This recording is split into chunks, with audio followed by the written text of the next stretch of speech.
Okay, let's start. So I'm Nick. I'm the founder of Mello, and we're building the system for on-chain asset management. And yeah, let's speak today a bit about the next steps and what's happening with institutions and TradFi. So basically, right now, crypto compared to TradFi is really small, but it's getting bigger. And I think that many people were saying for many years that crypto will kill TradFi. But I think that it's not the case. It's the case where we're becoming the rails for new financial stack.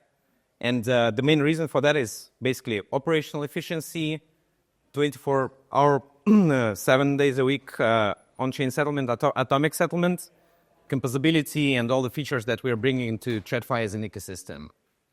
And the current TradFi stack, it's pretty outdated, and it's not bad, but it's outdated because it was built 30, 40 years ago or even more. And before nowadays, we had lots of things built, but they were not production ready for TradFi. Right now, it's something that's already here. It's production ready, and it can be fully used by different institutions, banks, any ecosystems in TradFi, fintechs. So we have the base layer where we have EVM rollups, block explorers, RPCs, all the base layers of the infrastructure, and we have the products that can be combined in different financial products in TradFi. So it's insurance mechanisms, it's RWAs, AMMs, all the pieces that can be combined in different financial products. And right now, fintech is becoming crypto, and crypto is becoming fintech. So Robinhood is launching rollups. Stripe is building their own L1. Kraken is going to in the opposite direction, starts working in TradFi, Revolut, Coinbase. Everyone is building lots of stuff specifically on chain. And the key topic for any financial product is risk management and its risk models. And the key component for the end user is the product that combines some sort of yield and some sort of risk.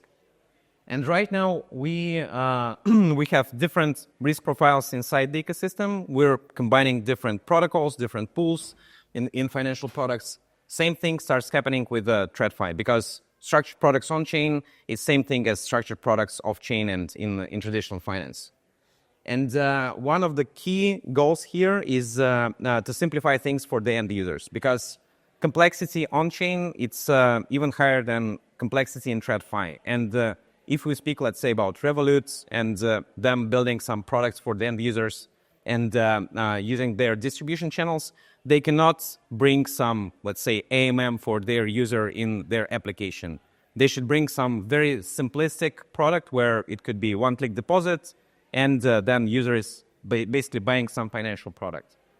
So right now we have lots of curators in the ecosystem who are targeting specifically on-chain users, and they're doing a great job in terms of risk management, in terms of building the products. But tomorrow it will be curators that we see on traditional market. Some of them, they will be building and managing risks themselves. Some of them, they will work with existing curators from our space, but they will be the distribution channels in this case. And it also makes much more sense to build not the product that will be competing with those systems. It makes sense to build products with curated model in this case, because you can bring your stack to build basically any financial product on-chain that can be used by any TradFi teams. This is what we are building. It's the system for building structured products on-chain. And it's the Vault infrastructure, which can combine lots of different protocols. It's the system that can deploy capital into any protocols on-chain. It can also work with off-chain systems. It can work with centralized exchanges through MPCs. And it's the products that can be used both fully on-chain, or it can be used by any TradFi institutions that can work with their on-chain stacks to provide structured products for their users and use their distribution channels.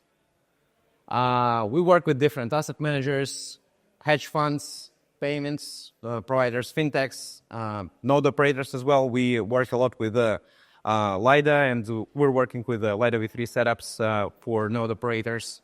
And with node operators, it's also probably a bit separate topic because the major ones, they're also becoming kind of financial marketplaces, and they're starting to bring on the table for the users not just the validation, but also they start building some strategies with different varieties of assets. And it can be anything with the stablecoins, BTC, and lots of products outside of validation. This is also some of our partners. It's LiDA, Symbiotic, Obol, SSV, Ethena, Flow Traders, and we're starting also working with some TradFi teams. I would also highlight, and it's not an announcement, but it's some things that we're going to build next year. We didn't share this before anywhere. So there are some key components that we need to build outside of just pure tech stack at Melo, because we already have this Vault system we got live a couple of weeks ago with the new asset management stack. But after things that were happening recently on the market, like on 10th November, it becomes much more clear that we need much more transparency for the users and for the LPs. That's why right now we're also building the risk management system that should bring more transparency for the users. That's also something that will bring more tooling for asset managers to work with the risks, to monitor all the risks, and also to automate lots of things on chain for their risk models. And another part, it's compliance. And on the compliance side, it's also something that you really need to do as a builder right now if you're going to work with any institutions, because you have to get SOC 2 compliance certification. You have to do lots of things around legal wrapping, and that's also one of the key things that we're going to do during next year.